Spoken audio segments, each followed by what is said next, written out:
Assalamualaikum warahmatullahi wabarakatuh. Perkenalkan, nama saya Dita Anis Purwaningsih dari STIE Bank Peri Jateng. Di sini saya akan membahas mengenai uji non parametrik.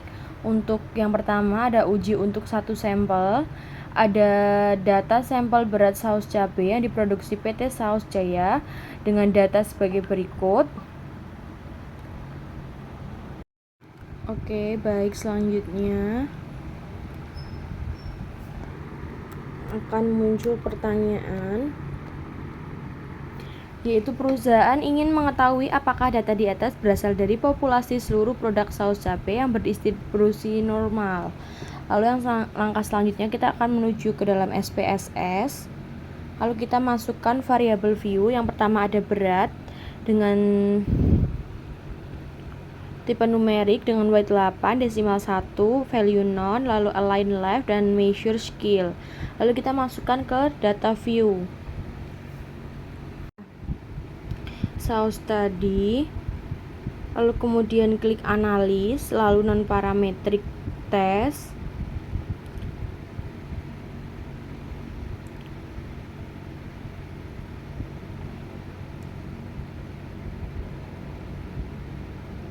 pilih berat, kita masukkan ke tes variabel, lalu kita oke, maka akan muncul one sampel sebagai berikut.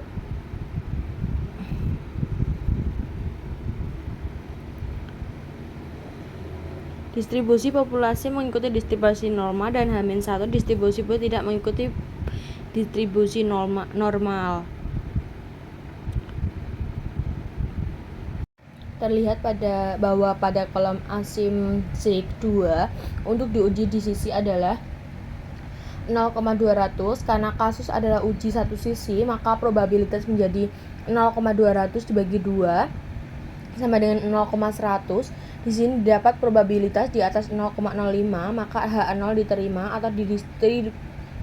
atau distribusi populasi mengikuti distribusi normal. Oke, baik. Yang kedua ada uji data 2 sampel berhubungan, ada uji perangkat bertanda Wilcoxon. Itu contoh soal, sebuah perusahaan sedang mengembangkan suplemen penambahan berat badan. Perusahaan ingin mengetahui khasiat suplemen tersebut sebelum dipasarkan secara komersial. Untuk itu perusahaan mencoba obat tersebut secara kontinu terhadap 10 orang siswa sekolah dasar yang sudah diukur terlebih dahulu berat badannya. Selang 3 bulan, kemudian siswa-siswa tersebut diukur berat badannya lagi untuk mengetahui apakah ada peningkatan berat badannya yang nyata. Berikut adalah hasil pengukuran tersebut, angka dalam kilogram. Oke, yang selanjutnya kita masuk ke dalam SPSS dan kita memasukkan variabel view. Kita masukkan sebelum dan sesudah dengan weight 8, value none, dan left align, measure scale. Lalu kita masukkan data view-nya sebelum dan sesudah. Lalu kita tekan analis dan parametric test dan relate sampel. Lalu sebelum dan sudah, pilih Wilcoxon. Lalu kita oke, akan muncul data sebagai berikut sebelum dan sesudah, yaitu negatif 2, positif rank 8, dan total 10. Analisa H0, suplemen tersebut tidak mempunyai efek berarti pada berat badan. H1, suplemen tersebut mempunyai efek pada peningkatan berat badan. Jadi pengambilan keputusan dengan membandingkan statistik hitung dengan statistik tabel. Jika statistik dihitung lebih dari statistik tabel, H0 ditolak. Jika statistik dihitung lebih dari statistik tabel, H0 diterima. Statistik menghitung statistik uji dari Wilcoxon. Dari output terlihat dari 10 data ada 2 data mempunyai beda-beda negatif dan 8 data bernilai positif dan tidak ada yang sama. Dalam uji Wilcoxon yang dipakai adalah jumlah beda-beda yang paling kecil, karena itu dalam kasus ini diambil beda-beda negatif, yaitu 4. Oke. Yang selanjutnya kita akan masuk ke uji data 2 sampel tidak berhubungan atau independen. Contoh soal: sebuah perusahaan yang bergerak dalam penjualan alat kesehatan ingin mengetahui apakah para penjualnya membutuhkan pelatihan untuk peningkatan kinerjanya, maka dibentuklah sekelompok salesman yang diberikan pelatihan dulu sebelum melakukan penjualan. Kemudian kinerjanya dibandingkan dengan kinerja salesman yang mendapatkan pelatihan. Berikut ini adalah hasil kedua kelompok tersebut. Oke, langkah selanjutnya kita akan masuk ke dalam SPSS. Kita akan masukkan data variabel sesuai dengan data yang diperlukan, yaitu salesman dengan numerik weight 8 dan kelompok numerik dengan weight 8. Lalu kita tekan tombol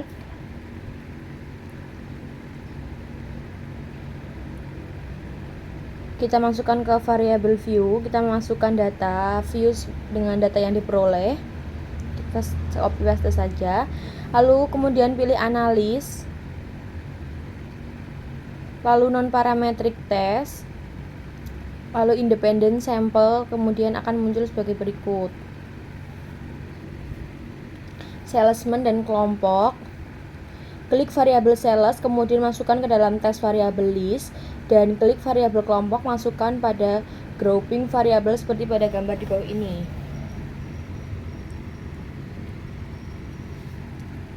Lalu kita main weight new, lalu kita OK. Akan muncul sebagai berikut: salesman, pelatihan. Jadi terlihat bahwa pada kolom asymmetric untuk diuji dua sisi adalah 0,000. Di sini tidak didapat probabilitas di bawah 0,05, maka H0 ditolak, atau kedua populasi tidak identik atau berbeda dalam hal lokasi data penjualan kedua sekelompok salesman berbeda dengan cara signifikan. Oke, baik, yang selanjutnya akan masuk uji data 3 atau lebih sampel berhubungan dependen. Dengan contoh soal: sebuah perusahaan biskuit ingin meluncurkan 4 rasa baru dalam produk biskuitnya. Keempat rasanya tersebut terdiri dari rasa coklat, rasa stroberi, rasa keju, dan rasa kelapa. Perusahaan ini mengetahui bagaimana tanggapan konsumen terhadap keempat rasa tersebut, dan kemudian dipersilahkan kepada 10 orang untuk mencicipi lalu memberikan nilai untuk setiap rasa yang ada. Nilai yang diberikan ditentukan antara 0, sampai 100. Berikut adalah hasil dari penilaian ke 10 orang terhadap paket yang ditawarkan. Bisa kita lihat datanya, dan ada muncul pertanyaan: dari keempat rasa tersebut, manakah yang memiliki mutu yang sama? Oke, selanjutnya kita akan masuk ke dalam SPSS. Langkah yang pertama, kita memasukkan variabel view sebagai berikut. Kalau sudah kita masukkan data view, kita copy paste saja biar cepat, yaitu coklat, stroberi, keju, dan kelapa. Lalu kemudian pilih analis, lalu non parametric test, sampel, kemudian akan muncul sebagai berikut. Klik variabel rasa-rasa, kemudian masukkan dalam tes variabel. Setelah itu pada kolom tes tipe, pilihlah uji Friedman.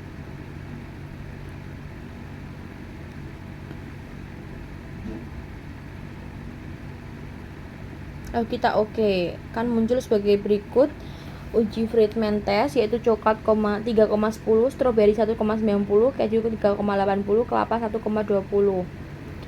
Maka terlihat bahwa pada kolom x-aksis untuk diuji dua sisi adalah 0,000. Di sini didapat probabilitas di bawah 0,05, maka H0 ditolak, atau sekurang-kurangnya salah satu perlakuan cenderung menghasilkan output yang lebih besar dibandingkan dengan sekurang-kurangnya salah satu perlakuan lain.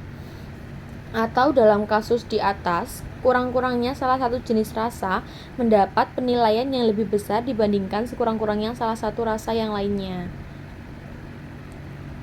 Oke, cukup sekian. Jika ada kurang lebihnya mohon dimaafkan. Wassalamualaikum warahmatullahi wabarakatuh.